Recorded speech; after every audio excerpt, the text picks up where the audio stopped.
Hello friends, मेरी channel में आपका स्वागत है। आज मैं फिर से आपके लिए कुछ ऐसा टिप्स लाई हूँ जो आपके समय और खर्च दोनों की ही बचत करेगी। तो चलिए शुरू करते हैं।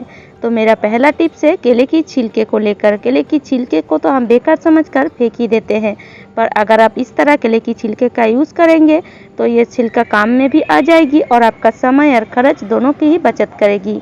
जैसे अगर आप ये सिंक को केले की छिलके से क्लीन करेंगे तो बहुत ही आसानी से ये सिंक क्लीन भी हो जाएगी और आपका पैसा और समय दोनों की ही बचत होगी। तो चलिए, हमने थोड़ा सा इसको केले की छिलके से ये सिंक को घस दिए हैं और आप पानी से इस तरह से इसे धो देते हैं और आप देख सकते हैं ये सिंक कितना चमक गया है। तो इसी तरह ही आप इस तरह आपके गैस ओवन को ही क्लीन कर सकते हैं सिर्फ एक केले की छिलके से। अगर कभी आपके पास स्कॉच ब्राइट या साबुन सर्फ ना हो तो इस तरह एक केले की छिलके को ले लीजिए और इस केले की छिलके से आप पूरे गैस ओवन को थोड़ा सा घस दीजिए, बिल्कुल इस तरीके से। तो इस तरह थोड़ा सा घस देंगे तो आपका जो गैस ओवन है बिल्कुल अच्छी तरह क्लीन हो जाएगी। जितना भी ऑयल है सारे इस केले की छिलके के ऊपर ही आ जाती है।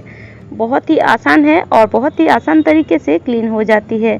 छिलके तो हमें फेंकना ही है, पर इस तरह अगर हम थोड़ा सा काम में इसको लगा दें तो हमारा पैसा और समय दोनों की ही बचत होगी। इसी तरह घसने के बाद आप इसे एक भीगा हुआ कपड़े से इस तरह इसे पोंछ दीजिए। आप देखेंगे गैस ओवन बिल्कुल चमक जाएगी। देखिए, बिल्कुल इस तरीके से। तो उम्मीद करती हूँ ये टिप्स आपको अच्छी लगी है। जब हम इस तरह साग को काटते हैं तो कई समय हमारे साग करने से हमारे उंगली या नाखून कट जाती है। तो अगर आप मेरे तरीके से साग काटेंगे तो आपका उंगली या नाखून बिल्कुल भी नहीं कटेगी और बिल्कुल महीन तरीके से आप ये साग को काट पाएंगे। तो आप क्या कीजिए, बिल्कुल इस तरीके से एक जगह साग को समट लीजिए। मतलब कुछ साग इस तरह ले लीजिए और इस तरह से एक रबर ले लीजिए और रबर लगाकर अगर आप साग को काटेंगे तो आपके लिए बहुत ही आसान भी हो जाएगी और बहुत जल्दी भी ये साग काट जाएगी। तो चलिए कैसे काटना है वो भी देख लेते हैं। देखिए, बिल्कुल इस तरीके से साग को आप काटेंगे तो कितनी आसानी से ये साग कट जाती है और बिल्कुल महीन तरीके से ये साग कटेगी। तो इस तरह बहुत ही आसानी से साग या किसी भी सब्जी को काट सकते हैं। जैसे भिंडी को अगर आप इस तरह काटेंगे तो बहुत सारे भिंडी एक साथ काट पाएंगे। तो उम्मीद करती हूँ ये टिप्स आपको अच्छी लगी है। राइस तो हम डेली ही बनाते हैं, पर ये राइस कई समय चावल के कारण या किसी वजह से अगर गल जाए तो खाने में ये बिल्कुल भी अच्छा नहीं लगता है। तो अगर आपके साथ भी कभी इस तरह हो, आपके राइस गल जाए तो आप क्या कीजिएगा, तो आप क्या कीजिए, ले लीजिए 4 से 5 टुकड़े बर्फ़ और इस राइस में, गरम राइस में इस बर्फ़ को डाल दीजिए। इससे राइस की कुकिंग प्रोसेस बिल्कुल बंद हो जाएगी। मतलब बर्फ़ डालने से राइस की जो पानी है वो थोड़ा सा ठंडा हो जाएगा और इस पानी को आप राइस से निकाल दीजिए। मतलब राइस को छान लीजिए। आप देखेंगे ये राइस बिल्कुल खिला खिला बनेगा। तो उम्मीद करती हूँ ये टिप्स आपको अच्छी लगी है। इस तरह का जो फॉर्म होता है हमारे नए कपड़ों में अधिकतर मिलती है। हमारे नए साड़ी हो, शर्ट हो या कुर्ता हो, किसी भी कपड़े में ये फॉर्म मिलता है और हम इसे बेकार समझकर फेंक देते हैं, पर इससे आप घर के कई सारे काम कर सकते हैं। जैसे इस तरह अगर कभी फ्लोर में ऑयल गिर जाए काम करते समय तो हम क्या करते हैं, एक कपड़े से पोंछते हैं, फिर इस कपड़े को हमें धोना पड़ता है। पर इस तरह अगर आप फॉर्म का यूज़ करेंगे तो देखिए कितना बढ़िया तरीके से ये फॉर्म ऑयल खींच लेगी और आपका फ्लोर आसानी से क्लीन भी हो जाएगी। तो उम्मीद करती हूँ ये टिप्स आपको अच्छी लगी है। कांच का या जो मेटल का बर्तन होता है, इस तरह का मेटल या कांच का जो बर्तन होता है, हमें बहुत ही सावधानी से रखना पड़ता है। अगर हमें इसे सावधानी से ना रखें टूट जाती है। अगर हम थोड़ा सा इसे असावधानी बरसे तो आप क्या कीजिए, इस तरह एक फॉर्म का यूज़ कर सकते हैं। इससे ये बर्तन बहुत ही आसानी से आप रख भी पाएंगे और आपका बर्तन बिल्कुल सेफ रहेगा। तो इस तरह फॉर्म को 4 पीस करके काट लीजिए। फिर आप इस तरह से फॉर्म को बीच में रखकर बर्तन को रख सकते हैं। इससे आपका बर्तन बिल्कुल भी नहीं टूटेगी। तो उम्मीद करती हूँ ये टिप्स सबको अच्छी लगी है। एक वाइपर में आप फोम लगाकर भी घर के कई सारे काम कर सकते हैं। तो चलिए एक वाइपर में फोम लगाकर हम क्या काम कर सकते हैं वो भी देख लेते हैं। तो इस तरह आप थोड़ा सा बड़ा वाला एक फोम ले लीजिए और इस तरह आप वाइपर में फोम को लगा दीजिए।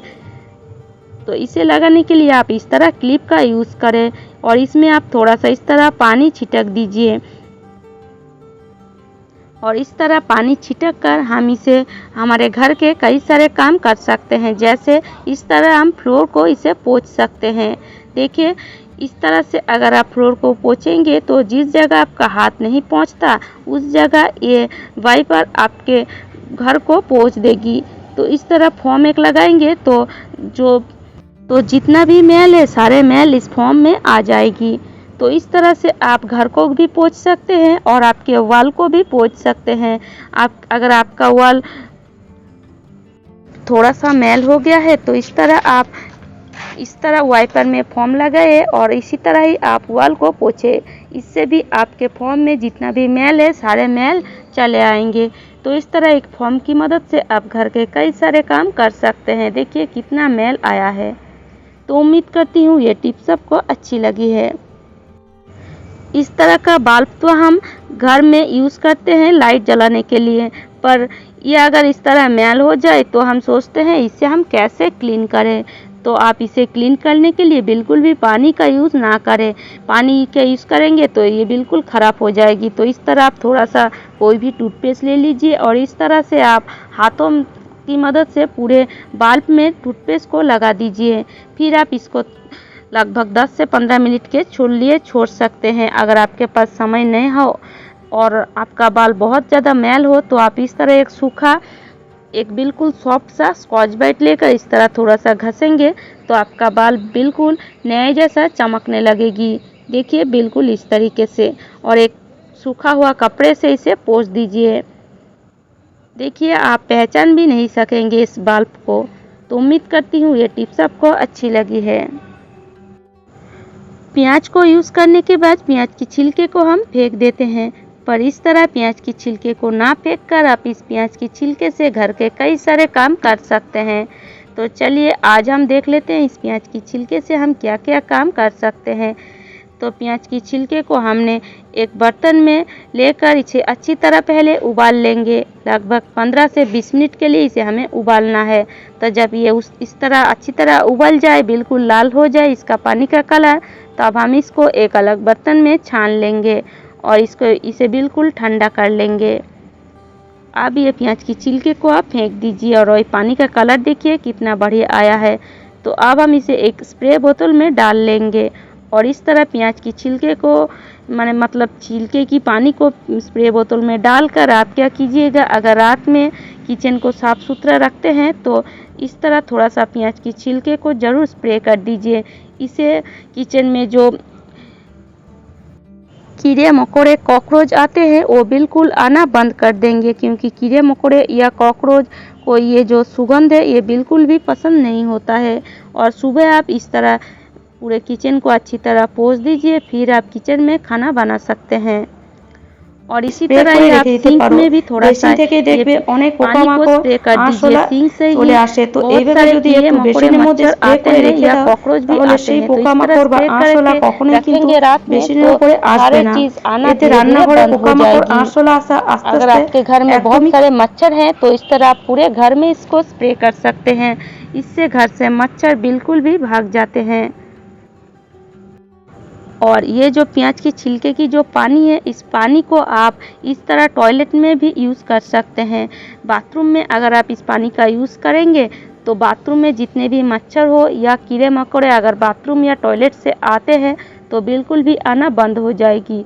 तो इस तरह आप प्याज की छिलके को बहुत ही आसानी से यूज़ कर सकते हैं और इससे आपका पैसा समय दोनों की ही बचत होगी। तो उम्मीद करती हूँ ये टिप्स आपको अच्छी लगी है।